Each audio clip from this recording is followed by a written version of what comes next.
stream here.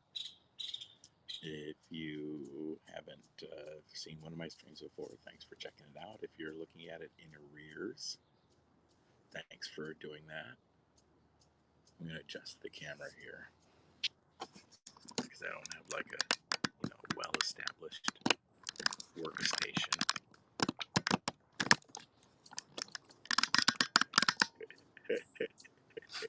I know it's going to fall over on its face right at me as soon as I let go, right? So, yeah, before I get on to talking about the talk stuff, I just wanted to thank you for checking it out. And, if you're coming in after it's a recording, thanks for that too, especially. Hit subscribe for more. Always open to taking questions. In fact, that's really what I'm here for. What I enjoy most about a live stream format is comments and questions in real time. And I'll check, and I'll go back later on and check and look at comments that are left on the recording and answer those. So, thanks for that. And so I was, of course, thinking about, I'm always looking at, current events and like discussing them. And right now, the most current kind of political event is this U.S. pullout from Afghanistan. And there's confusion about it, and people are upset kind of on both sides, and that's all understandable because it's such a confusing, messed up thing. Playing the weight balance game again there. It's such a confusing thing, and people kind of want to point fingers of blame at somebody, and sometimes the blame goes all the way around, and it just really feels like any country that ever, like in history, has gone to war in Afghanistan or in that region, but particularly the region where Afghanistan is, going all the way back to like Genghis Khan, I don't know, BC. No, you're like 330. There was a big war after, AD. Anyways, there are, it's always been that way. You can't build a nation in a vast land of people that are tribal in nature, and their whole social thing is tribal, and it's something that it's colonialism, or for whatever other reason, groups of people want to attack other countries and take over the land. It's oil in this case, I'm sure. In recent generations, but the it's a long-term ongoing problem there, and we've been there for 20 years. It's the longest in recent times that I know of anyone that's stayed there. Maybe the longest ever that anyone's stayed before they gave up and left. Famously, the last time that someone did that, had a hostile attacks in Afghanistan was when the Soviets did it. They were there for like 9 years and they gave up because you can't. It's not a place to be controlled. The people who live there don't want to be part of a larger society or a nation or whatever. They want to, they have a different cultural standard there. And, one of the problems you have when you have people, one group of people who have a cultural standard of not fighting and taking everyone else's stuff around them and taking everyone else's crap and their money and their oil and putting other people down. And then you got another group of people who are who, really only, to simplify things, only care about, power and money and wealth and owning things. And you've got these two groups, and let's say that they're equally weighted at the beginning, but the ones who are really driven and sociopathically so in a lot of cases to go after money and power and stuff, they're going to get money and power, and they're going to get more and more powerful, and I don't know which way to put that weight. They're going to get more weight, but they're going to become more and more powerful, and they're going to be able to crush the other group, and the other group, they have different options in what they can do, and it kind of breaks into basic stuff, right? They can fight like hell and stand their ground for what they believe in, or they can um, you know gleefully accept the people coming in and enjoy the new thing happening, or they can do things in between. Those are kind of two extremes, right? A big war where they stand their ground and everybody fights and kills each other, and ultimately the ones with the most guns and humans to use them is the one that's going to win, and the most money and oil. They're the ones that are going to win, except that's the usual thing, except like in this Afghanistan region, nobody wins. Nobody ever wins. And so that, what the presumption I just led myself to, that said that, and then someone's going to win, just doesn't happen there. And that's the reality we have. It never has. It's never happened there. It's never worked there, and it doesn't now, and it doesn't today. And that's kind of, a nutshell of my understanding of the history of the region. Um, something to understand about Something else to understand about the history of that area is, um, it wasn't always like outlined countries with names like Iraq and Afghanistan and Iran, right? Those are borders and names that were attached by colonials, the British, the people from the rest of the world who were winning that area in wars and taking it over and trying to create like this set of countries that could stand on their own and be independent from one another and help, you know, in the white colonial way of thinking, by creating these countries in this large region, by creating these countries that help them become autonomous in and of themselves. The problem is that the people who live in these countries don't think that way, right? Um, Going back, thousands of years, they don't think that way. They don't think we live in a country. I'm going to carry a flag and be proud of this country I live in, because it's just not what they had or did or how they live or socially, or they're in the morals or the social concepts or um, that these people have always lived by. And so while it looks like, yep, we've created these countries. And so we've got Iraq and Iran and Afghanistan, and we've identified them in the Western world, and they are living under these borders and outlines that they were given,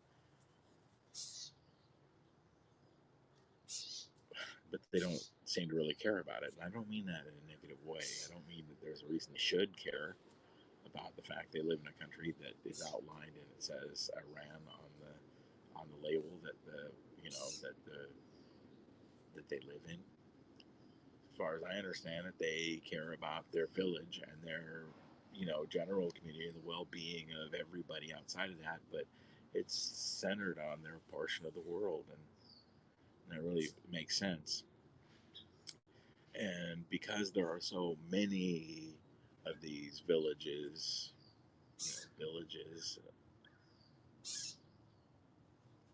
that all think independently like this, there's no coalition. I mean, there are coalitions, but there's no like we are one.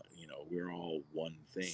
They're all a bunch of different things, and they like being that way, and they'll work together, and they'll work with their neighbors, and they'll, I mean, it's just like, so that all, so just kind of come from putting myself and trying to have empathy and think of what it must be like to live there and have these, other countries, the United States being the latest one, for 20 years. Can you imagine 20 years we beat our head against the wall in a place we where we nobody has ever won, and to think that we will win is ridiculous. Especially after 5 years or 10 years or 15 years or 19 years, as each year passes, to think there's some winning is crazy. And what's it all about then? What's it all about?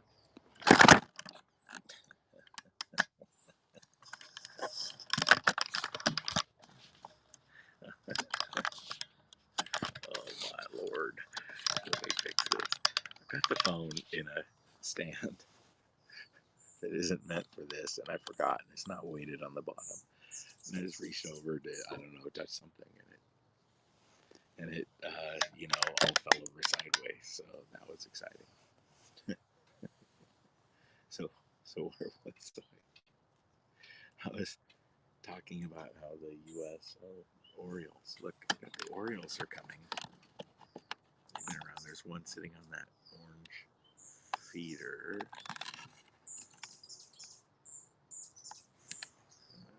Can you see the Oriole feeder? There's an Oriole on there. There we go. That orange feeder right there. Okay. There we go. Sun's rising. So back to brass tacks here. So the U.S. We've been there like 20 years, and everybody knew. I mean, people that think, and oh, I know what I was about to make a big revelation, which is the helicopters.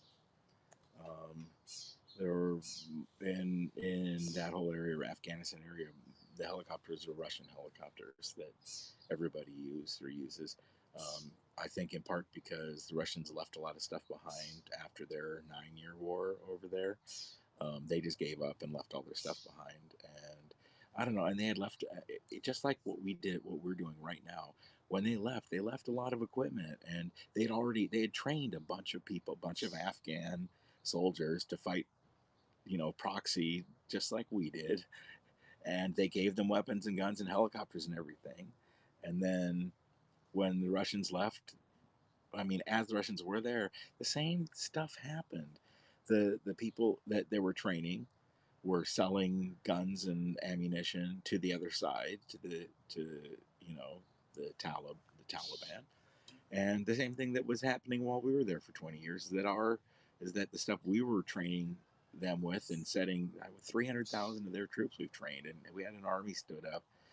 Although, God, there's so many levels of this. I don't want to jump too many sprockets here. Let me back up. So 20 years, and we're leaving a bunch of helicopters and stuff behind. Well, the Russians did. So when we started our war there, well, why would we use the Russian helicopters and what have you when we can build helicopters here in the United States and send them over there? Because the military industrial complex, this is a real thing, folks. The military industrial complex. Dwight Eisenhower, who was the first, modern general, high ranking super war general that had fought wars and understood what death and weapons were all about. Ike. I like Ike. Dwight Eisenhower. He coined this term, the military industrial complex. And what he was talking about was how there are contractors like the companies in the US that build these weapons, and they need to be used. Otherwise, they're just going to get old on the shelf, and nobody's buying and nobody's building more. And we got to keep jobs. We got to keep people working. So we have to keep building more bombs. And what do we do with the old ones? Well, we got to use them. So we have to have wars, and we have to send our bombs and our helicopters and our other things to other countries where we can leave them behind and build more and build parts, and yes, it does create jobs. It creates jobs in the manufacturing, it creates jobs in shipping, it creates jobs in the paint, you know, it creates all kinds of jobs. It creates war because you have to do something with those helicopters, and it creates war. So I'm going to look up, so I'm not just talking, crap here, because I want to be very specific, and I want to talk about the senator who was on the warring committee, I'm going to call it, back in Congress, who whose district builds these helicopters. So I'm going to type in Afghan helicopters. I mean, this stuff isn't like hidden secret stuff. It's just it's been 20 years, and the secret is, um, isn't just because it's obvious. I mean, there's nothing illegal with the senator who is on the committee to decide what weapons they're going to use in a war, if they're going to have a war, and whether they're going to have the war. He'd of course want to have the war because he wants to build he wants people in his area to build the helicopters. In his district to build the helicopters because then they'll be happy and they'll vote for him again. Um, it's when I type this in Afghan helicopters right now, of course, it's pulling in the newest stuff about helicopters flying people out and trying to evacuate them. So it's going to take me a second to find it. I'm going to look here real quick. Someone's joined. If you have any questions or comments, go ahead and leave them in, and I'll get to you. I'm not here, by the way, to throw blame or responsibility. I'm just trying to talk through how we got where we are and what's happening right now, and explain it in a way that mainly to say that we can't point fingers at any one person. There's been 4 administrations, both Republican and Democratic, that have handled this whole thing. It's everybody's problem, and yeah. So right now I'm just looking up so I can show you. I'm looking up a headline about which, just trying to figure out what, remember so I can use the right one. I want to say Ben Sassy, but I don't know why. That helicopters were, in fact, the reason why this powerful senator on the should we go to war in Afghanistan or not committee back in the day, 20 years ago, why this senator particularly wanted us to go to war, and that's because the helicopters are built in his district. So I'm just looking away for a moment.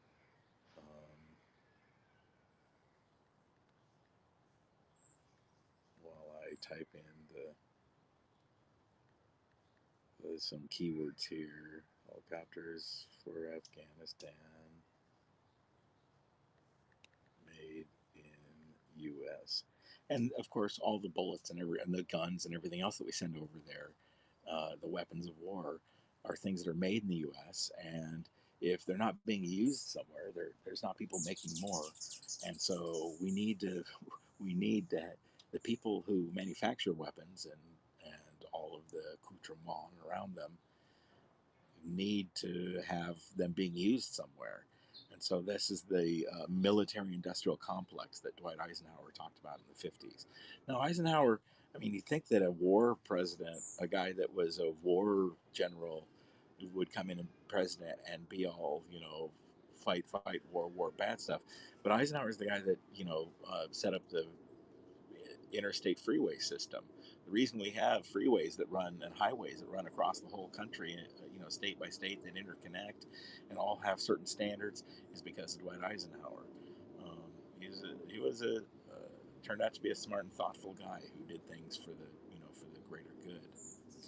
And one of the things he did for the greater good was teach us about the military-industrial complex, which is this relationship between capitalism in the United States and building things and making things and employing people, and war and the military and war, and the fact that if you don't have a military that's at war, you can't build and make more of these weapons of war and all of the accoutrement.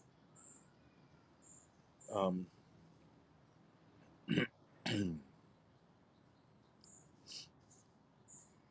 So here's a story on the Hill. Now, the Hill is a Republican, is a traditionally Republican or right-leaning publication, conservative. That's what I want to say.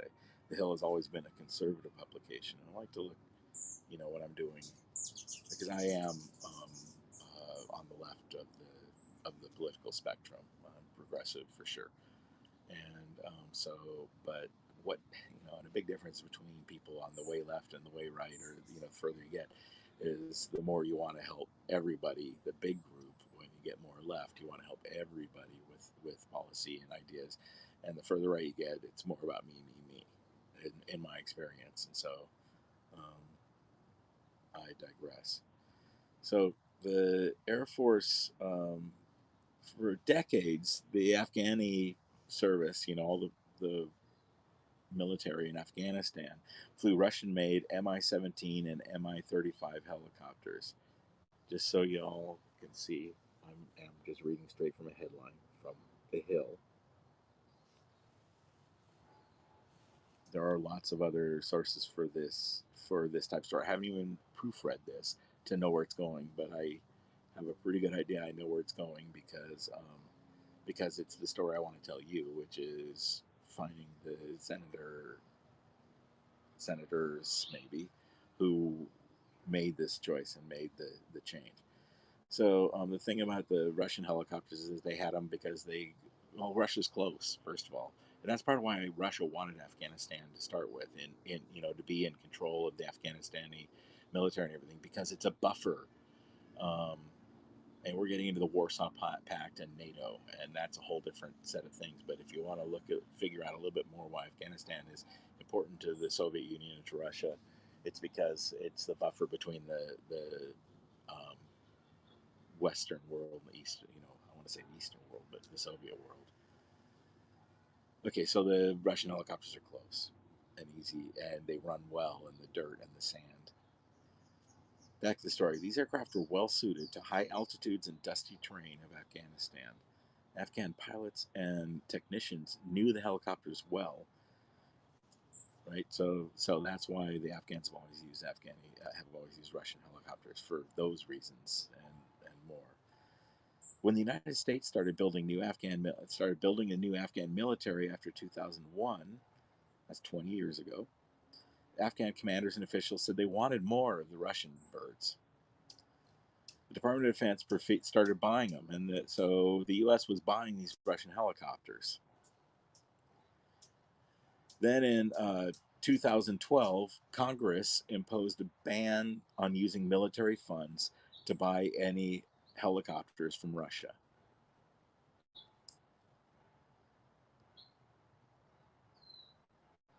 There were also, because the company that sold the middleman that sold the Russian helicopters to Afghanistan, or to the United States to use in Afghanistan, was also selling weapons to Syria's al-Assad, who after 2012 and after this decision was made was also then a friend of the United States, or of certain presidents in the United States. It's a whole messed up business, but I'm riffing now. I'm going back to this story.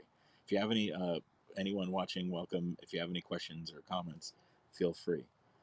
So here's the deal. So the helicopters. Now, so they made it. So Congress in 2012 made a law that said you can't deal with this company who sells the Russian helicopters to the United States to use in Afghanistan. The ones that Afghanistanians know how to work on and have all the extra parts for and have been using for decades. No, no, no, no, no, no, no. Now that the U.S. is in charge of the Afghani military purchasing procedure, we can't buy Russian helicopters. So what's left? How about American helicopters? Um, so Senator John Cornyn, Republican of Texas at the time, he's still right now. He's one of the ones that went to Russia on July 4th, the first July 4th of Trump's presidency. Like 8 Republican senators went to Russia on 4th of July weekend to create. Anyways, that's that John Cornyn guy who's still in Texas, a pain in the butt of people, of free thinkers or whatever. But at the time, in 2012, John Cornyn said, that nobody wants to subsidize, quote, the mass murder of Syrian civilians. So this was the guys, right? We don't want to support Syrians killing people with these weapons of war that we're also buying and using to kill people. But we want to do it now. Richard Blumenthal. Now he was a Democrat. He took the next step and said, well, we should buy U.S. helicopters and use them then, right? We can use the Black Hawk helicopter. That's a good one. The Black Hawk helicopter. Now, the Black Hawk helicopter is manufactured in Blumenthal's home state. So that's what I'm getting at, right? So it's a it's a way it's a like a two-step process, and you have and people on both sides of the aisle want this military industrial complex to keep going. They you know Lots of states, if not every state, have defense contractors that are making money by supporting a war. They don't care what war it is. They couldn't give a rat's ass where the war is, right? It doesn't matter to them. It's just a war, and they build weapons for a living, or bullets, or the little metal things that hold the bullets together, or the magazine that the different magazines that go into the weapons, or the box that the weapons get packed into. There's someone that makes those. I get it. I get that there's a lot of business to be made and people to employ and money to be made by building weapons and all the stuff that supports them. And I'm not even taking a position pro or against it. I'm just kind of talking about this military industrial complex and how it really affects how it's got us to where we are right now in Afghanistan. And we can talk about this stuff without pointing blame. I mean, there is blame along the way to go on both sides, and I hate the on both sides. But hell, there have been four different administrations, both Republican and Democrat, that have been that have mishandled this whole thing the whole time. I digress. Let me go back to the helicopters. So the helicopters are made in Connecticut. Black Hawk helicopters are made in Connecticut for the most part, and that's where Richard Blumenthal is from. Who he represents. And in 2012, the Congress made a law that said that the U.S. can't buy helicopters from buy the Russian helicopters, and they had to buy U.S. helicopters. And surprise, surprise, the guys on the committee that made that rule also, are from the states that build these helicopters. It went back and forth. I mean, the Secretary of Defense was Chuck Hagel, and Martin Dempsey was the chairman of the Joint Chiefs of Staff. That's like the guy in charge of all the different levels, of all the different services, military services in the U.S. And they pushed back and said this Russian helicopter was the right one for all the reasons that make sense, right? Because we needed to hit the ground running. Hit the ground running. We were going in 2001, and we were going to be creating a new set of service, a new Afghan service that had American standards. And so they didn't need to learn how to use a new helicopter. They didn't need to learn how to fix a new helicopter, and all the little, I'm going to digress a second and say, let's say you've been working on a Dodge Charger. You've had a 1970 Dodge Charger for 15 years, right? And you've been working on that thing, and and you're good at it. And it runs really well, and it sounds good, and your neighbors give you the thumbs up when you drive by because your Charger's really bitching, and that Charger, right? And so other people who get Chargers might come by and ask my Charger's running kind of crappy. Can you help me with that? And you can, and you fix it, and you get to the point where somebody drives by with their Dodge Charger, and you hear it go, and you hear and you go, oh, that's valve number three. Valve number three always goes bad on the 1970 model. I just know it, and you want to stop the guy and flag him down and go, hey, I know how to fix your problem, and I don't want to do it, or I know how to do it. Okay, you see where I'm going with this? You know how to fix Chargers. You know where to get the parts. It's kind of an obsolete thing, but they still make the parts, and you know where to get them. Okay, now let's apply that toward helicopters. And you're in the Afghan military, and you're a staff sergeant in charge of the guys working on the helicopters, and you've been working on these Mi-17 helicopters, these Russian helicopters, for 15 years. And when one of them flies in, and you hear it go, wop, wop, wop, wop, wop, wop, wop, you know that that's a bad oil seal on the Framsen unit. I just made that up. I'm not a helicopter mechanic, right? So there's a bad whatchamajigget seal on this thing, and it drops in, and you have a couple of guys run over and fix it before the work order even comes in, probably, or you order the parts because the work order is coming in, right? So what happens when someone in the United States makes a decision and now they're going to send you Black Hawk helicopters? Well, you're going to have to learn how to use Black Hawk helicopters, right? You're going to have to learn how to fly them, how to fix them, how to use the weapon systems, how to use, I mean, everything. There's a giant learning curve, and it's going to take years. Well, so my point here, going back to this story in the Hill, which is a conservative publication. This is the story I happen to be referring to. It's a random one I pulled up. You can pull up, just do a Google search for Afghan helicopters made in the United States or something like that. And you'll find stories. This story isn't about one side or the other. It's about um, just kind of how we got the military industrial complex and how they're using American helicopters and why.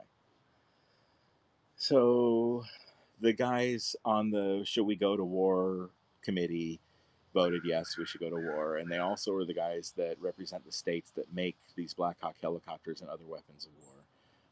I've named them specifically. You can go back a little bit further. Um, Both Republican and Democrat. I named John Cornyn as supporting this. We can't buy Russian helicopters because that kills people in Syria when we buy helicopters that are the same ones they've always been using in Afghanistan. And then Richard Blumenthal, who's a Democrat from Connecticut, said, well, of course we shouldn't buy Russian helicopters. We should buy United States helicopters. We should buy the Black Hawks. Those are made in my state. And then, there's pushback from people in the military going, and I named them as Secretary of Defense Hagel and the Joint Chiefs of Staff guys, going, no, no, no, we need to keep using the same helicopters, right? They need to keep using those Russian helicopters because of all the stuff I just said, because they know how they work. I'm going to get to I see some comments came in. I'll get to those in just a sec, okay? I'm kind of on a roll. I don't want you to think I'm going to ignore you, because that's exactly why I'm here, is to interact. Okay, then there's this argument: do we use the helicopters from Afghan or from the U.S.? Um, there was, it's this Hill article references. All of a sudden, there was reams of data about how the Black Hawk is cheaper to use, and it costs less, and it's cheaper to use than this Russian helicopter. Well, the other side, the people who supported still using the Russian helicopters, accused these people of data mining and pulling out, picking through and cherry picking data to make it look like as if it even mattered. A few $1,000s or whatever on each helicopter isn't really going to matter. My that's my input, not what's here in the story. But eventually the Congress won in 2017, so it took about 5 years to switch over. But in 2017, Department of Defense delivered the first UH-60 Black Hawk built in Connecticut, Richard Blumenthal's state of Connecticut.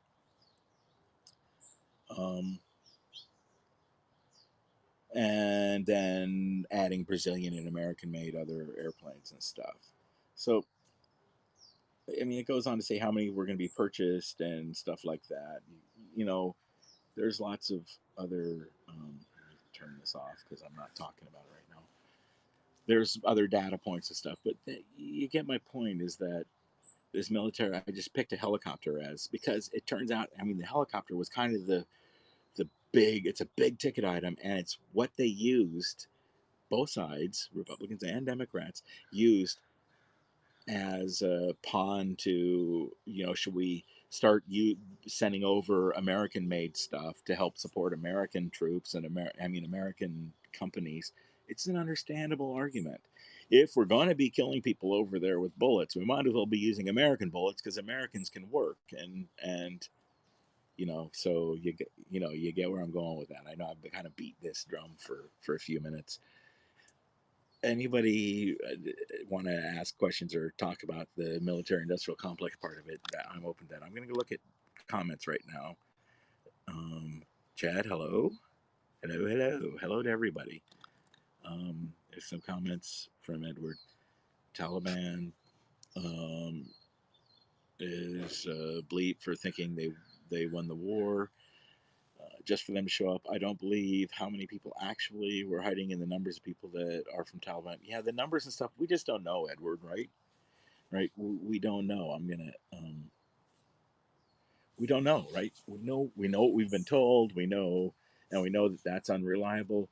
We know common sense and history, like I was just talking about with the military-industrial complex. We know that um, there's money and employment in having an active war or more than one active war front, or whatever they want, conflict zone, let's call it. The more places we have soldiers, the more sets of stuff we have to send there. It's a circular argument, and it's what's known as the military-industrial complex.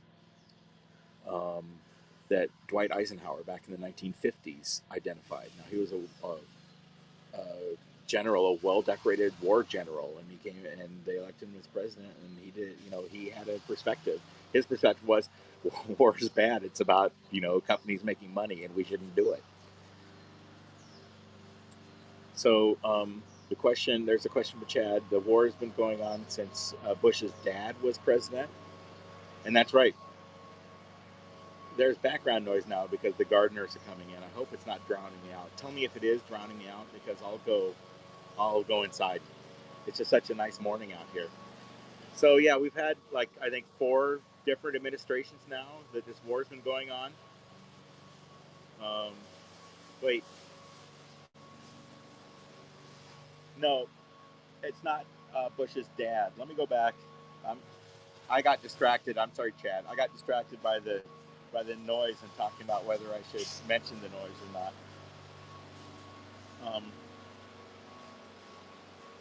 The God, I might have to go inside just for my own sanity.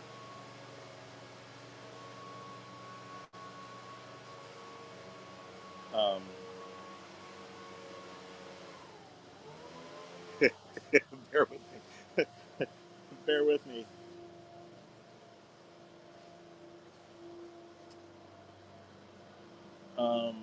So going backward, we have Biden. So he inherited the war. With Donald Trump, he inherited the war. Uh, Barack Obama, he inherited the war. That was like 2009. He said that we were going to get out of Afghanistan. And before him, George W. Bush. He's the one that started it. Now, his problem with the war with Afghanistan does go back to his dad. When George H.W. Bush was president, Bush 41, the 41st president. Can you hear me? When Bush W was the one that started this, but when he came in, he did some things that was pretty clear. He was making a point about things that his father hadn't finished. And one of the things he did was he went in and had war in Afghanistan because his father messed up in Afghanistan, in his opinion. He also went to war in Iraq, which his father had specifically told him was a really, really bad idea. Another thing I remember that he did that his father told him was a really bad idea was to hire Donald Rumsfeld as Secretary of Defense. Going back, I'm going to go on a little aside about that blood. Donald Rumsfeld, when George H.W. Bush, who eventually became the 41st president, early in his career, Donald Rumsfeld put him off, had him transferred off into the CIA, and H.W. Bush, number 41, was in the CIA, which is usually a career killer, and you can't go on to a political career after that, and you can't become president after that. So Bush's dad, number 41, was always pissed off at Rumsfeld for having shipped him off to this crappy career, and he didn't like him, and for other reasons, as he worked with him over the years and over the decades. Bush's father learned not to trust Rumsfeld, and that Rumsfeld was a bad guy. And Rumsfeld is the one, by the way, who got us into Iraq and who told lies and what have you. You can read about that in a book called, it is Carl Woodward's book called Rage, I think. Woodward writes really good books so you can learn a lot about what goes on in the background. And when he writes these books about the relationships between these people, he's been super tight in DC for 40 years or more, and people talk to him, and they talk to him on the record and off the record, and they respect him, and they tell him all kinds of stuff that they, after he publishes it, they don't say we didn't say that, because they did. So you can trust his stuff. So W. Bush, number 43, who started this, who is the one who wanted us to go to war in Iraq and Iran and Afghanistan and everywhere else, but who took us to war in Iraq and Afghanistan, he's the guy that did it. So it was the son Bush who actually started this Afghanistan war that we're currently pulling out of. Now, there's a question. I don't know if you have any input or question more about that, but there's a question of whether Biden's pulling out badly or not, and that's a matter of opinion. And yeah, he probably is. And you know what? There probably isn't a not badly way to pull out. And that's up for discussion.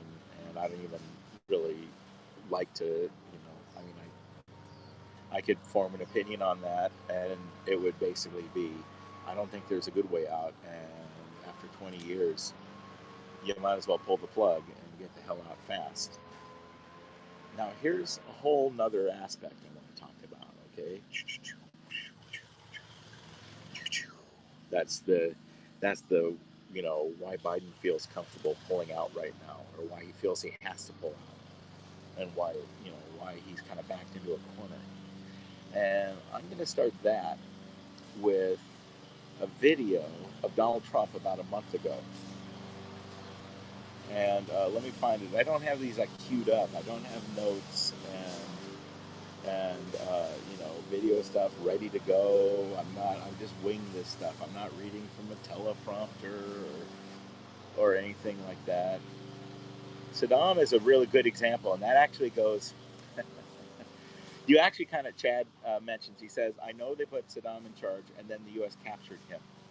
And that, you actually kind of hit the nail on the head as far as why the son Bush wanted to finish and go to war in Iraq and get Saddam. And it's because when the father Bush, number 41, during the shock and awe war, when Saddam, that was Iraq, when he attacked Kuwait in the middle of the night or whatever, and just steamrolled into Kuwait, we went over there and fought them back, and we pushed Saddam's people way back and back into Iraq, and then we did a bunch more and beat them up and stuff, but we didn't, quote, finish the job, and we didn't go in and kill Saddam, which is what a lot of people wanted. Now, this created what came to be known as the Pottery Barn policy, the "you break it, you bought it" policy, which Colin Powell is quoted for having said, but he says he never said it, and I haven't bothered to look it up. But it's basically, look, if we kill Saddam Hussein, we don't know what we're going to get, and what we are going to get is responsibility for what happens next. And so if we leave Saddam Hussein there, this is what Bush 41, the father, was thinking at the time, and why he didn't kill Saddam Hussein. The thing was, we know Saddam Hussein, and I can talk a little bit more about that in a second. We know Saddam Hussein. We know he's a prick. We know he kills people. We know he tortures people. But the person that replaces him, we don't know. And we know that in that part of the country, people, strangers that come into power, usually don't end up don't end up in better positions. The people who live in that country don't end up in a better position in that part of the world generally. And it has to do with the weird borders and stuff I talked about earlier.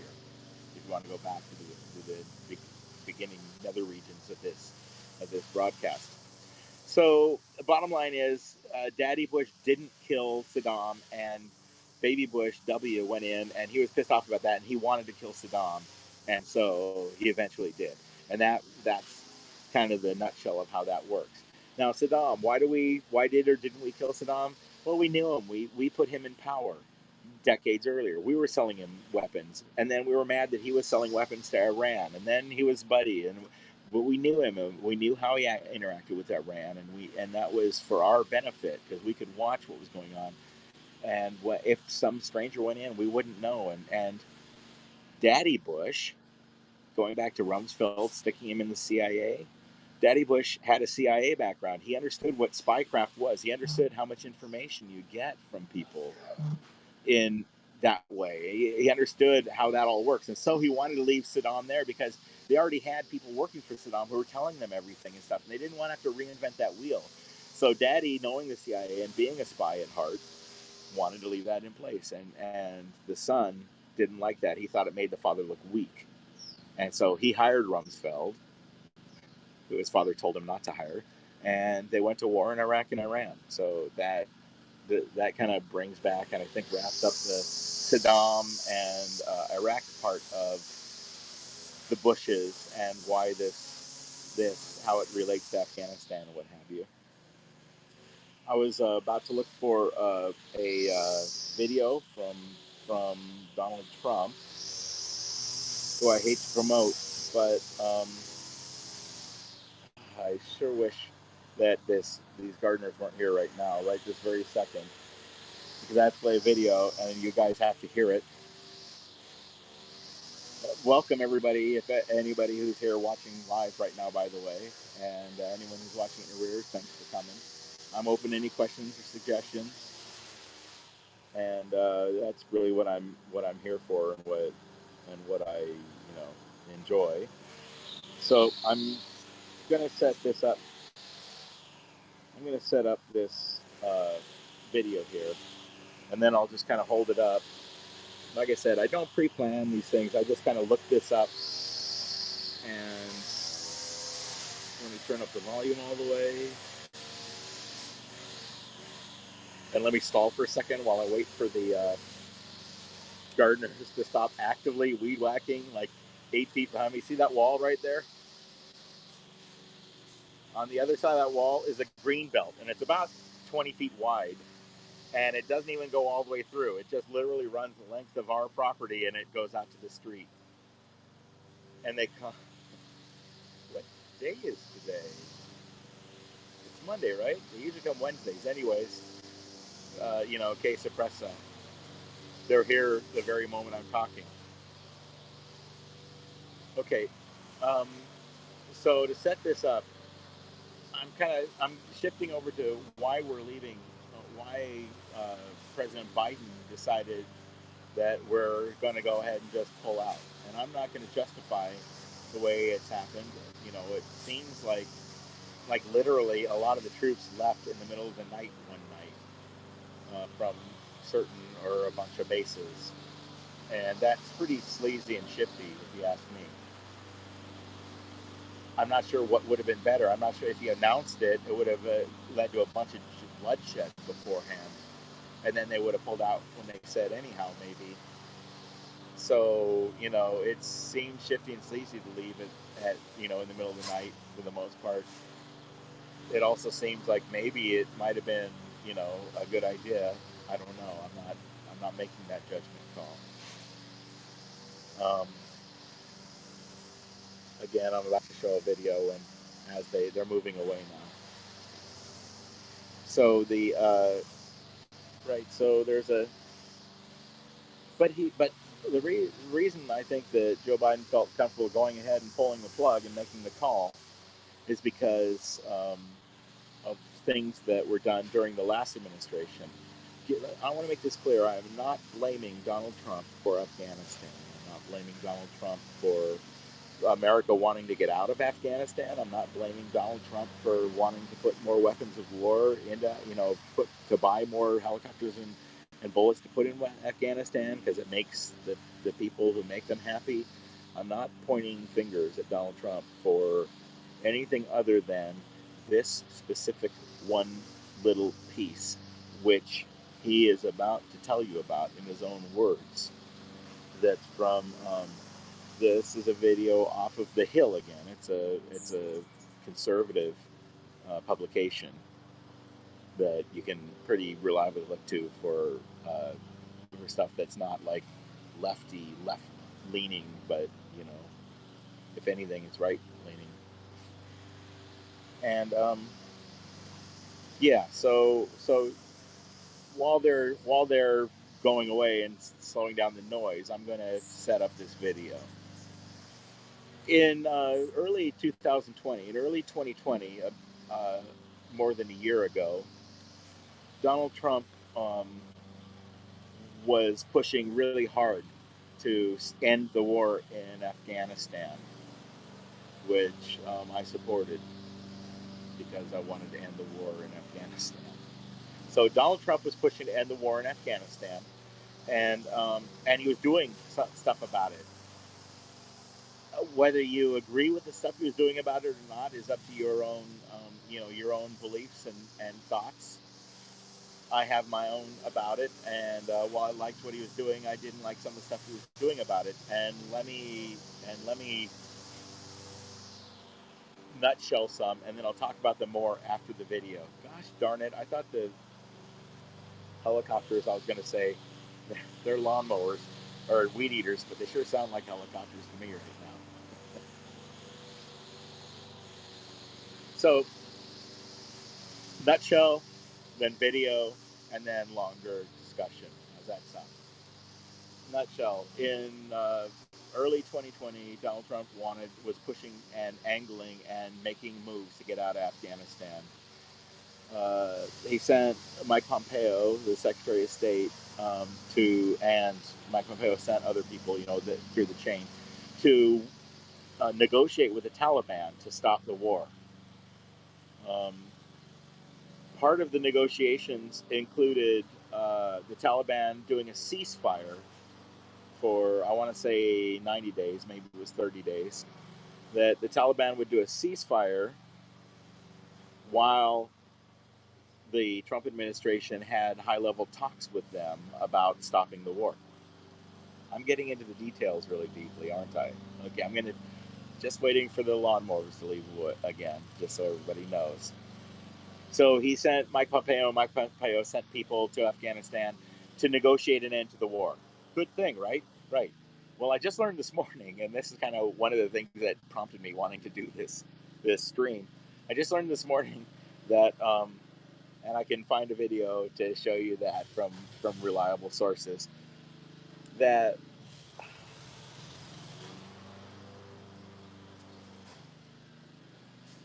which part did I just learn this morning?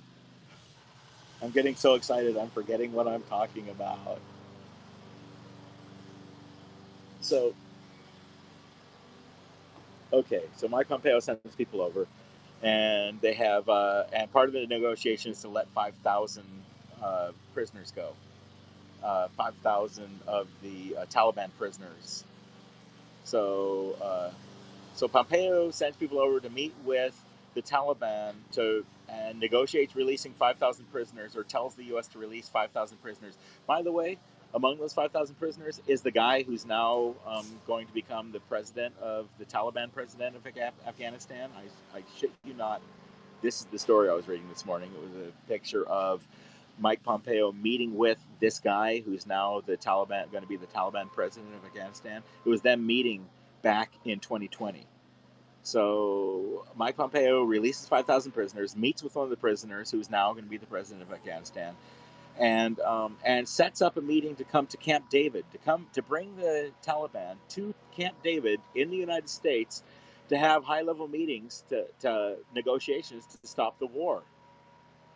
And that created a shitstorm because you don't bring, well, my brain's going in two different directions right now. I'm going to finish this thought.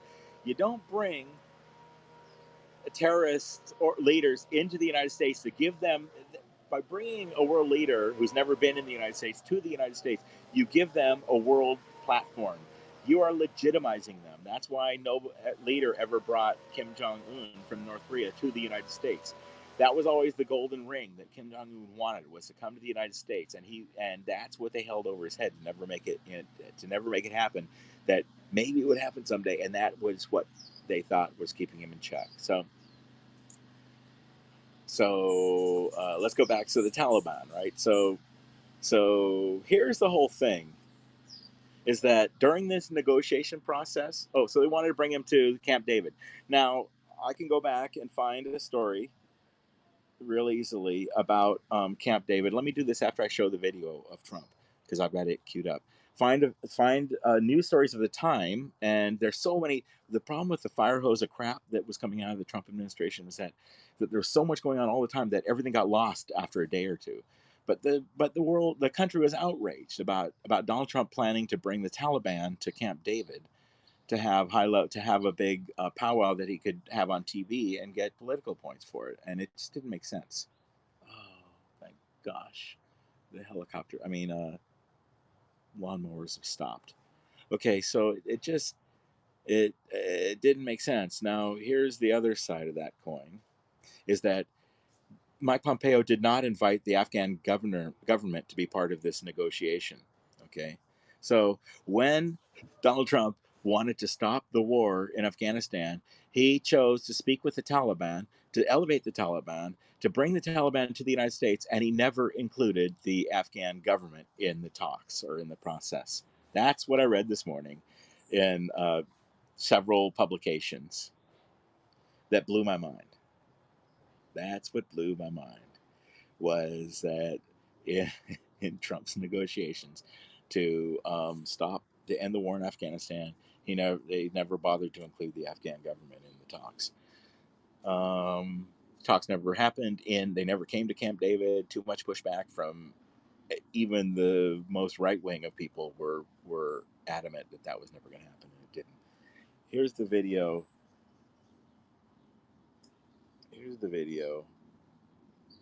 I started the process. All the troops are coming back home. They couldn't stop the process. A month ago. 21 years is enough, don't we think? 21. They couldn't stop the process. They wanted to, but it was very tough to stop the process when other things were at. Yeah, thank you. Thank you. It's a shame. 21 years by a government that wouldn't last.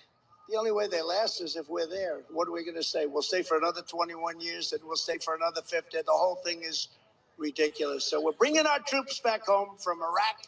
We're bringing the troops back home from Afghanistan. We brought them back home from Syria. Remember the thousands of troops we had on the border with Syria? Remember that? We had thousands of troops between Turkey and Syria. I said, wait a minute. This border's been here for 1,000 years plus. We never did anything. Now, why are we doing it? Sir, you can't do it. It'll be war. It'll be war. I said, our troops are in grave danger. You have two armies, and you have our troops in the middle. So I started bringing them home. And then we got down to 54 troops. And I said to one of the generals, who was a good general, he wasn't a woke general. Do you notice the woke generals we have? This was a real general. Okay, so that's about as much of that guy as I can stand at a time listening to him. But this was him like a month ago, talking about how after 21 years, how proud he is of ending the war in Afghanistan. That he did it, that he's taking credit, and after all these other presidents, it couldn't happen. And that's all, fine. Now, something he mentioned, this clip went longer than I intended it to. We mentioned Syria and how he pulled people out of the out of the border of Syria. Let me talk about that for a second, because that's when we abandoned the people who are our proxy fighters in Syria. Anybody know who they were? I'd like to find a video clip. Um, God, how long do I go on with a broadcast like this? Huh? I'm just contemplating right now how deeply I get, how how deep I get, how deep it goes. So they can't stop the process. That's his thing. He started. So my point is, Donald Trump started a process in 2020 of ending the whole thing, and he put things in place that Biden's following up on. How Biden's following up on him, is it good or bad? Probably bad. I don't know. Yes, probably bad. But Donald Trump here is taking credit, telling us that he started this process and that it can't be stopped.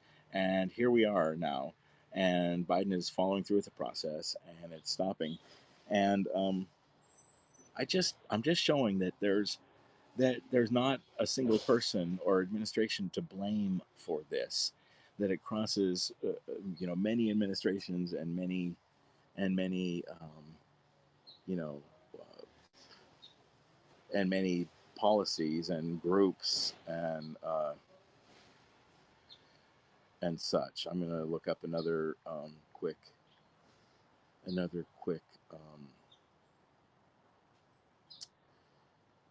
goodie about something about Syria.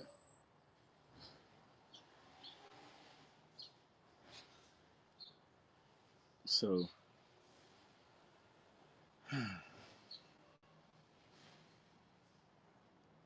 where do I go? Anybody have any questions or comments?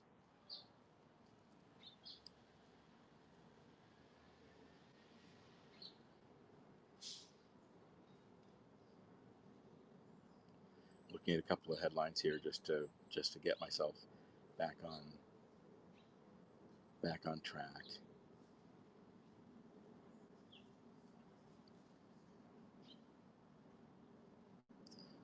So okay, so in Syria, I was talking about Syria. When we left Syria, when Trump, we was just bragging about his pullout of Syria and how everybody said it was going to be a big problem.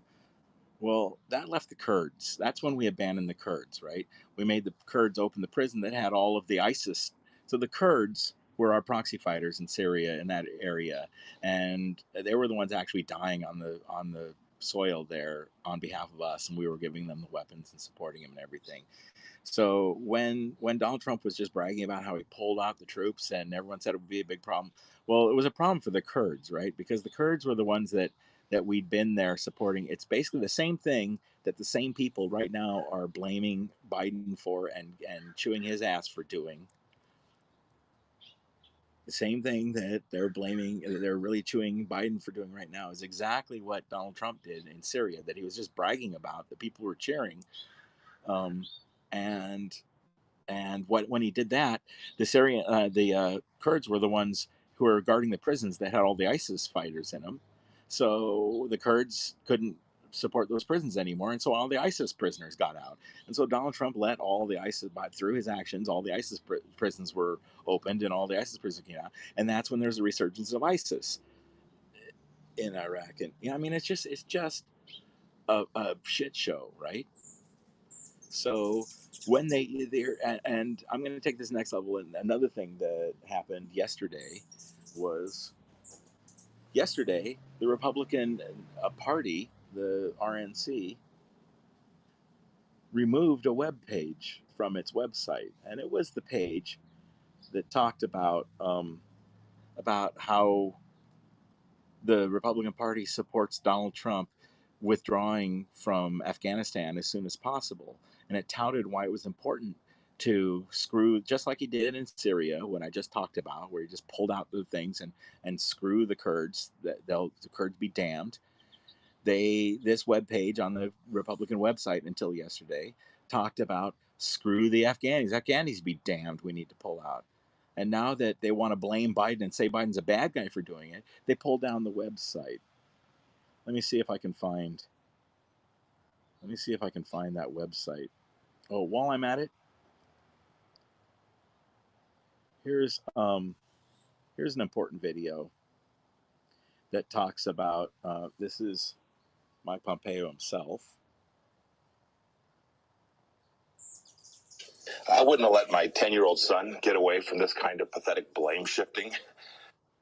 Oh, What do you think of that, Peter? Well, I mean, there's a lot of blame to go around. It was the Trump administration, Secretary Pompeo's staff that negotiated with the Taliban beginning in 2018.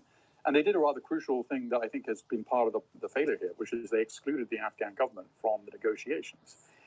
So there was, but who lost Afghanistan is going to be, there's going to be lots of blame. And in fact, Obama started saying we're going to withdraw back in December 1st, 2009, when he announced the surge of troops. He also announced the withdrawal date. So and Bush went to Iraq instead of staying in Afghanistan. I mean, so it's been a long time. That's something that a lot of people have sort of glossed over in recent days. Very true. okay. I wouldn't have let my 10-year-old son get away from this kind of pathetic blame shifting. Okay, so there's a little snippet of Pompeo himself back at the time, back in 2018, talking about the blame shifting thing that right now the Republicans are in the middle of doing. But I mean literally, it's not an exaggeration thing. It's not a it's just factoids. I'm looking right now for the actual web page, the Republican. Let's see. I'm going to type in RNC web page because I think that's going to be enough to actually find the web page that I am referring to. Bear with me. Chad, I see you have a question there. I'll get to it in a sec.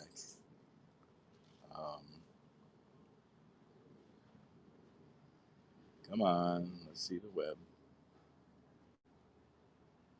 Because remember, the thing about the Republican Party this isn't about Republican bashing, by the way. That's not what I'm doing right now. It looks that way sideways because it's hard to look at this in good light. But the Republican Party actually,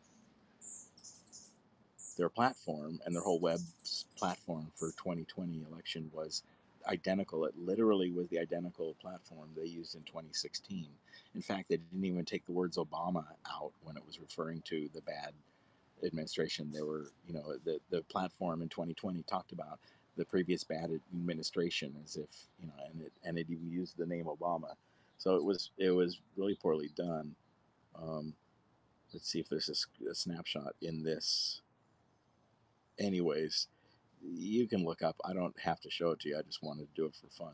The snapshot of the page. People, how the internet works. There are screenshots of the actual page that exists. It's not fast enough for me to find it right now to bother. But so, yesterday the Republican Party changed their website to support the new narrative that that it's only Joe Biden that wants to pull out of Afghanistan quickly. It's really sad. Now, the question here is, I know Obama shut down the prison in Guantanamo Bay. Was that a good move? Yeah, Obama didn't shut down the prison in Guantanamo Bay. It's still there. So I'm not sure.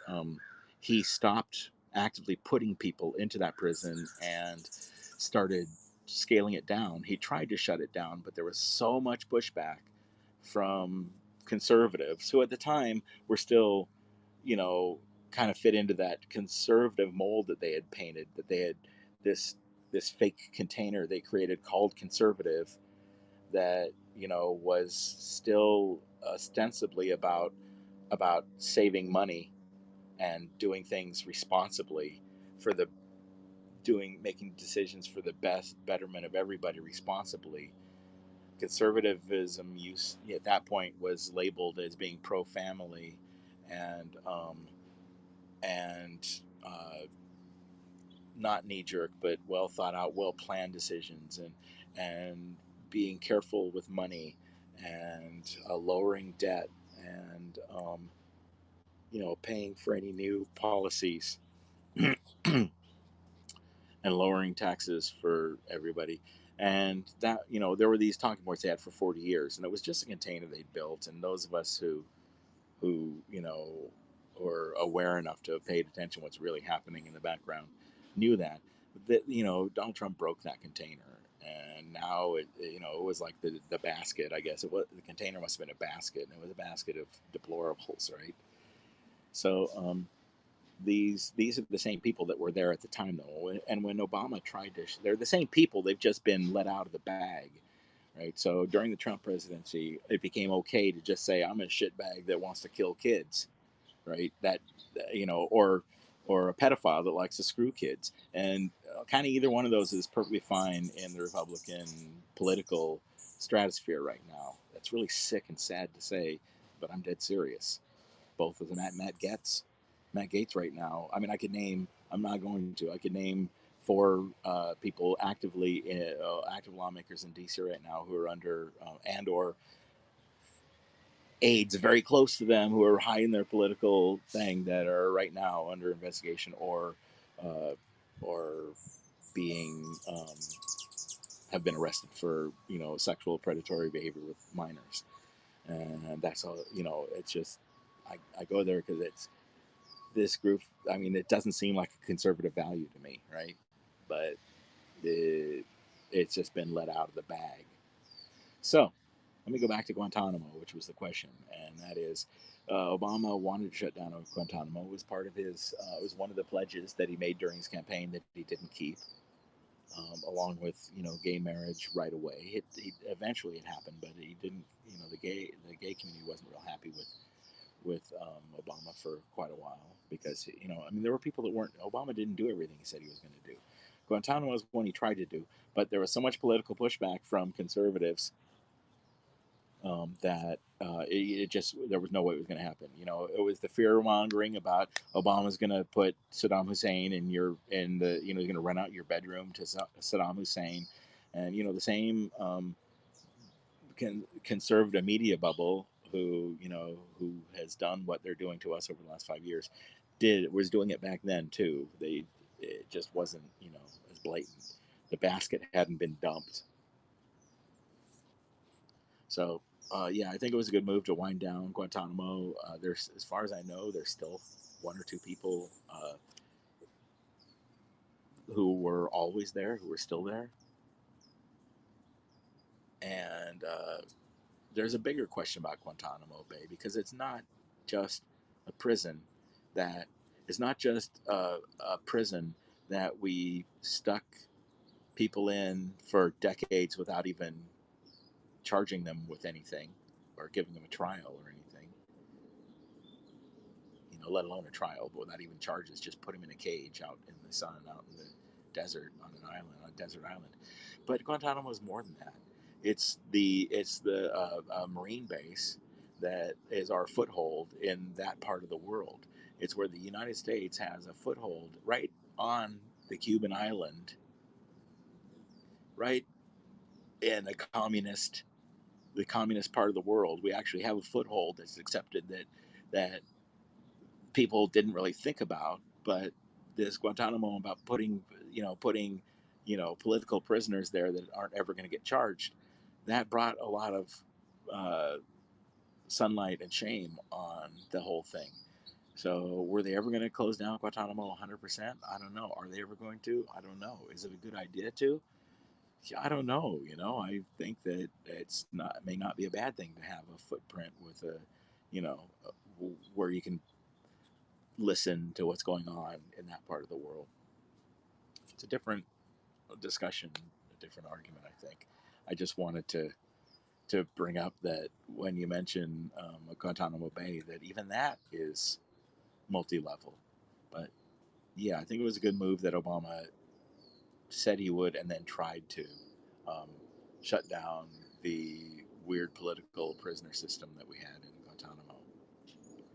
You're welcome. I'm glad to explain. It's actually the reason I like to do these streaming things I do because I know I'm retired. I've had years to talk about and think about this stuff, and because it's touching on the human rights, kind of this whole thing touches on the what is the better thing to do for humanity aspect, and that's what interests me. I've been keeping up to date on it. Plus, it's just it's just fascinating how awful so many people are, and how easy it is for them to get permission to be even more awful. And that's my description of my definition. A lot of Americans would think that these same people are awesome, and that's their right. We all have our own, our right. Um, I feel like the people that are as well informed as they can be on any subject are better off. But um, people who are less informed are far more vehement, as a general rule, as I've been able to tell. Okay, so um, I don't know. I think I covered the stuff that I wanted to cover about the subject here, about the drawdown. What's happening in Afghanistan and whose fault it is, and it's not real. It's really everyone's fault. Whose fault it is Colin Powell for holding up a little vial of white powder and talking about aluminum tubes in front of Congress in 2001. I believe that was the year that he did that. And so when he did that, he gave permission, and it was manufactured. And he says, and I tend to believe him. He's always been he's a Republican, and it doesn't, whether someone's a Republican or Democrat doesn't matter to me. I like the largest group of Americans. I identify as independent. That's the party I'm registered with. Um, the largest group of Americans is registered as independent. The smallest group of Americans politically self-identify and register as Republican. I don't know if people know that. Traditionally, it's about 24%, and I think it's gone down since Trump since Trump unveiled who they are, or they didn't know who they are. But it was 24% were Republican, about 29% were Democratic, and 42% registered as independent. So when I hear Republicans say Democrats want, it really pisses me off, because what they're saying is 76% of Americans want.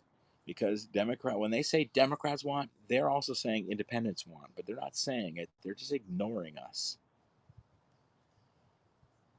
And it's important to remember that too. When Republican, when the whack job Republican, not all are, but all the ones in D.C. have to be now.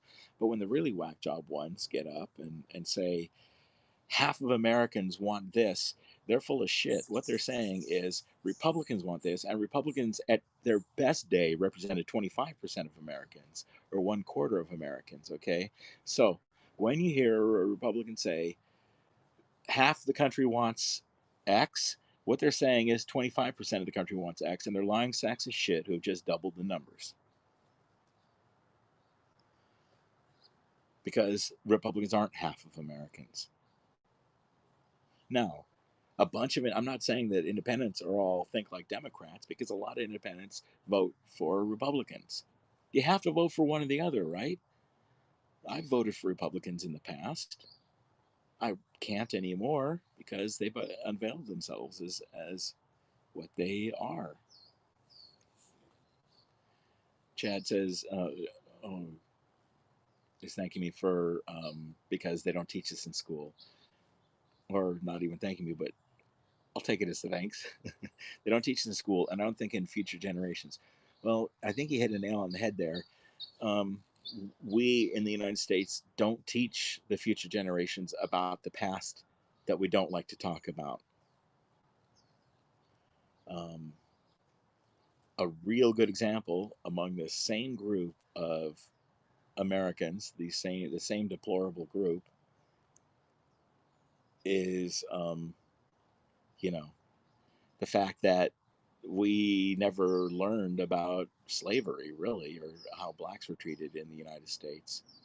I mean, we learned about slavery, we learned what it was, but who learned about Tulsa in school, right? Who learned there was a Black Wall Street in 1920 that was doing better than the white counterpart? That the black community in Tulsa had built an entire banking industry that was really doing well and growing strong, and that the white communities nearby, burned it to the ground and hanged as many people they could, shot, murdered lots of people of color, many arrests. Nobody who was arrested was white, by the way. But let's just go into the whole. We didn't learn about the fact that the black economic center of blackdom was burned to the ground and destroyed, and then it was called a race war, a race riot. It was called a race riot. So when I first learned about it was when I started learning about white privilege and trying to understand what white privilege was, and that goes back, a few years, 7 or 8 years ago, probably, and and kind of unpacking that backpack and learning about what it was. And part of it was about how the black community was growing really strong financially, and that I never knew that. So I started looking more into it, and I saw a reference to the Tulsa race riot of 1921. I think there were more. There was a race riot in Oklahoma, in that area. There were more than one uh, well-to-do black cities burned to the ground, and everybody that could be murdered within a couple of years there, 1920 and 1921. Tulsa and I'm drawing a blank on the other city that a big one happened. Um, they're both called race riots, and I read a reference to the 1920 race riots and 1921 race riots, and I looked it up, and I learned that it's not a race riot at all. It was white people burning down successful black neighborhoods or black cities. And not only did they not teach us that that um, after slavery, that actually 60 years or so into that after slavery period, that there was a strong growing black affluent community doing what it could to lift all blacks, and the whole thing. We didn't even learn about that. And then it was all destroyed and burned by pissed off white people, by jealous, pissed off white people. And we didn't learn about that. And they called it race riots. So that if we do learn about it and don't look into it, we just learn about a race riot and assume what I got to tell you, as a standard white American, when I think about race riots, I think about Watts in the 60s, right? I think about blacks busting out against the oppression. Uh, I don't think about whites burning black cities to the ground, because that doesn't sound like a race riot to me. Okay, so we have a lot. That's just one example of something that is part of our history that we never learned about. In fact, people, from what I understand, a large portion of Americans don't learn about it in college history classes either. Um, I'm sure it's part of critical race theory, which, by the way, if you just to gloss over CRT and critical race theory for a second, um, that's a law class taught in universities and colleges. So anybody talking about teaching kids CRT has their head up their ass and doesn't know what they're talking about and is spewing some kind of crap. Um, it's specifically a law, a set of, a concept in law in college and university. Now, slavery and all the ways that Americans have kept down um, people that aren't white over our 400-year history, that's a real thing that we really don't learn about in school. So I just want to touch on that as an acknowledgement that, in fact, there are lots of things that they don't teach us in history. And when you talk about future generations, I think about the laws, like Tennessee just passed a law, and the governor's bragging all about this. He signed a law that says they can't teach about Martin Luther King. And I don't know. I want to say Cesar Chavez, but I think I just made that up. There are things they cannot teach about now that are part of that kind of inform history and inform people. So people in Tennessee aren't going to learn about some stuff that they used to. Oh, and they are allowed to talk about the KKK in a less than bad light. So people in Tennessee specifically, starting this school year, are going to be learning and not learning things that people in every other state have always learned about. And it's the dumbing down, and it's done on purpose, and it's done. Um, Generally, these kind of things are led through Texas, and here's the reason why Texas is generally the place where these kind of uh, rules and legislation get kicked in for school children, and that's because Texas has the most school districts of any state in the United States. Um, Shift to textbook companies that print the textbooks that the kids use, right? And when they print textbooks, they don't want to print a different textbook for each state. No, no, no. You want to print a textbook that you can use in as many states as possible and just print one version and sell the same copy to all the states you can.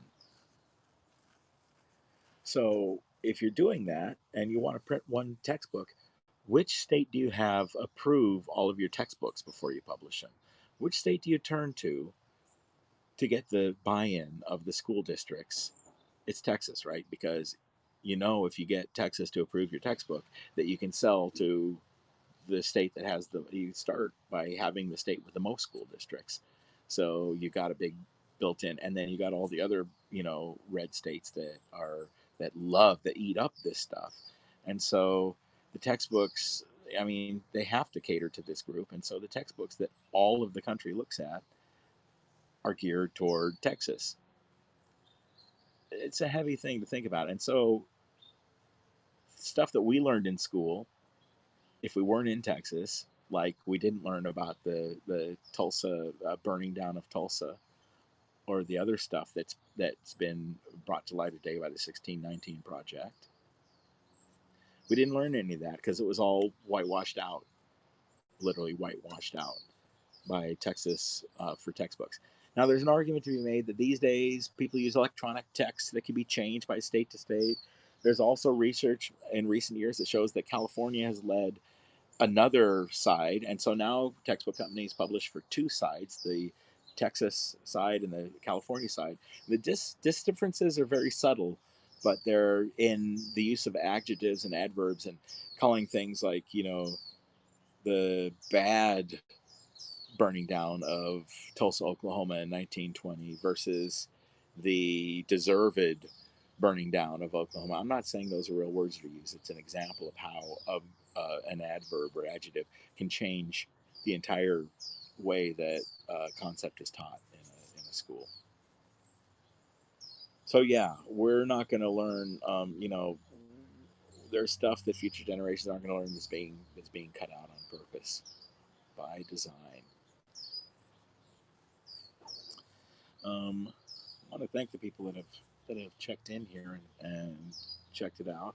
I don't know on the Half platform. I can't really tell how many people are live at any point in time, or if there are if there's even one. I think it just kind of counts the number of people on my side, just to explain what's going on here. I think on my side, it just kind of shows the number of people that have logged in at some point along the way. I think, but I'm not sure. Um, I don't think, there could be one person or 10 people or something right now watching. I have no idea. But I'm here for any questions or comments um, that you may have along these lines. I know that this was meant to be about Afghanistan, and I've kind of wandered around a bit, but you know, we're going to learn the stuff we're going to learn about Afghanistan. The future generations are going to learn is what the textbooks tell them, and there's a real authoritarian push in our country in many states to, along the lines of limiting information and creating bubbles of information. And that's the way things are running unless we vote people into office. And I'm talking about starting at the school board level, which is the most basic level um, of government. People are voted in at school boards. So the school down the street from your house, that school district has a school board, and people are voted in, and that's really the most basic level to get involved with government. That is on your local school board, because what the people in that school board say and do affects what children learn, and it affects how the children learn and think about things for the rest of their lives, and it affects how malleable they are and how reachable they are to extremist groups if they've been set up from the beginning by the use of adjectives and adverbs in their textbooks, and the way that the teachers, the teacher's version of the textbook tells the teacher how to teach this thing. If that version says teach it like blacks are bad and whites are good, I'm that can be done without saying those exact words, right? Then that's what happens. And if the textbook says, look, the whites tend to colonialize and treat other races as non-human, or it brings us to we learned probably more about Native Americans in school than about the Native American and colonial, the whites coming over, Americans we'll call them, I guess. So First Nations and the Americans, the new Americans coming over. We've learned, we learned a lot about it. Not everything or nearly enough. What wasn't taught in school, what I didn't learn or wasn't able to wrap my head around that I think I should have been able to, was that as one of the things that as whites we tend to do is dehumanize other groups. Um, it's just part of what we do as part of the colonializing and taking over other places and groups and everything that we tend to want and like to do. And the I kind of just lost my track of thought. The colonialization.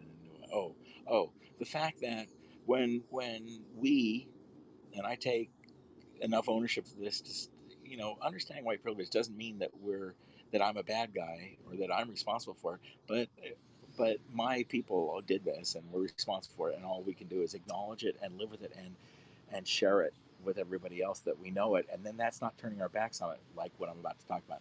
I never learned in school that when we came here, we took Native Americans and we took their children away because they weren't human, right? So the reason why we took Native American children away from them, First People children away, and we put them in camps, or we put them in missions, to work for the church, or we put them. So we took the children and we called them inhuman. We called them, you know, they just weren't human. So it was okay to take their kids. Now, with slavery, they were property, so we could take their children and sell them, or try to whitenize them in school, or whatever we did with them. They were property. So our Native American children were inhuman. Black children were property. Uh, in the last administration, they were caging Latino children, right? So, and that's because they were unaccompanied and illegals. So they're putting we white administration putting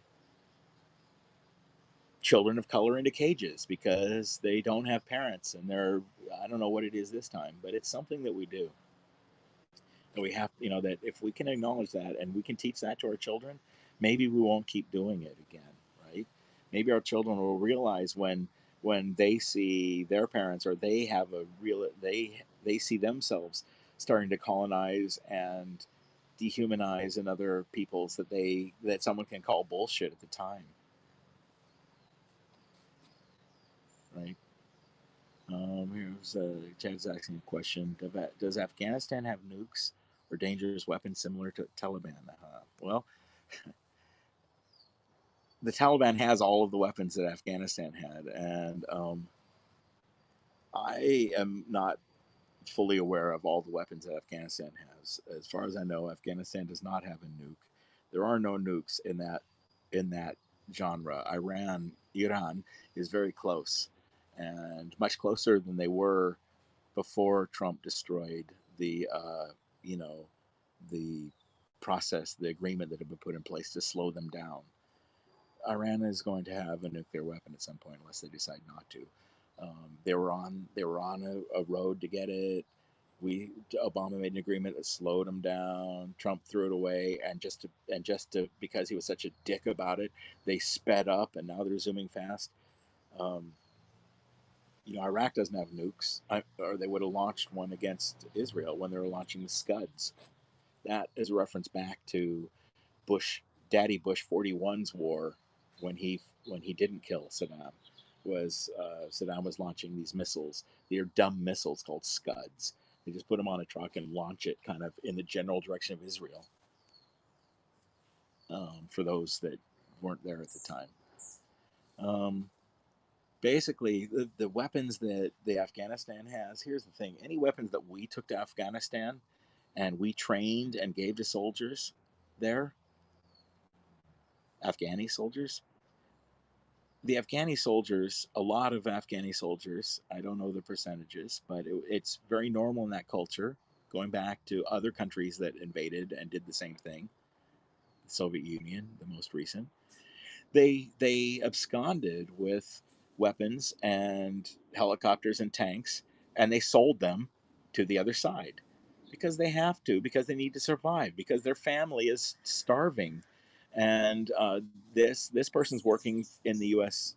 military, and they're doing the job that they're paid to do, and their heart isn't in it. Apparently, 300,000 people, not fighting right now, being an example. To I don't know if it's true, but that kind of paints that picture.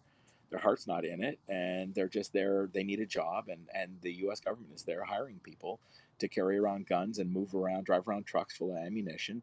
And the way it's always happened there is they stop at the villages along the way and hand out a bunch of free boxes of ammunition so that those villagers can trade to a different village for some ducks or something. I don't know. I'm sorry if that sounds racist. It doesn't need to be. I'm just being realistic in putting myself empathetically into the shoes of someone living in a village there, trying to survive, and the only money floating around is American weaponry and cash, and you want to get your cousin to get you some of that so you can sell it and make some soup. So my point being that I believe that pretty much all of the weaponry that we have taken to any of those countries, and particularly Afghanistan and the Taliban right now, I believe the Taliban already have all that weaponry because they bought it or stolen it or won it in battles of conflict when we ran away and left stuff behind, and so they already have all of that stuff. Uh, I would be shocked if a nuke was among any of this stuff.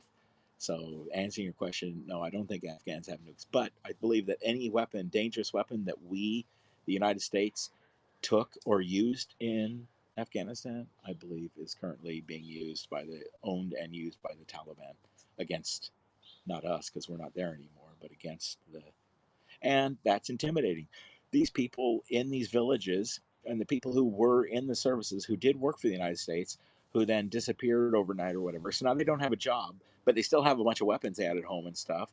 So I guess people in the United States kind of are expecting them to stand up and take that weapon that we issued them, that we paid them to carry for 20 years or for 8 years. Or, I mean, I saw kind of a poignant thing about a guy that deployed way back in the beginning, saying that the same kids who they were giving candy to, who were kicking rocks around the edge of the base, they were giving candy to, were now these people who are deciding whether they need to be in the Taliban or whether they're going to fight the Taliban. And so you're a guy there who's been paid by the U.S. military to carry a weapon, and you're surviving. And now the U.S. military disappears, and you're left with this weapon, and you have to decide if you're going to get together with a bunch of other guys and you're going to fight these Taliban people who are going to come in, or whether you're going to not. And part of that decision is whether you give a shit.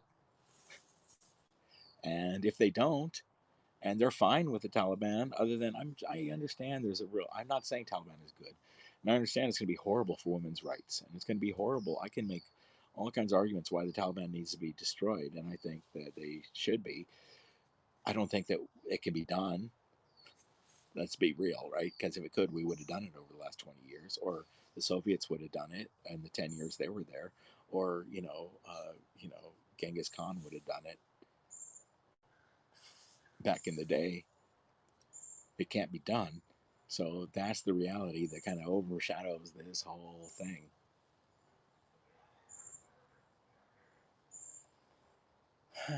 Okay, I think I've talked out on the subject. Unless anybody has any comments or questions they'd like to flesh out a bit here. Otherwise, I'm going to ask you to hit the subscribe button. I don't usually talk for this long, but I can, generally speaking. It's 20 minutes or 30 minutes. I want to thank you for coming by and checking this out. And hopefully this HAPS platform picks up as we go along.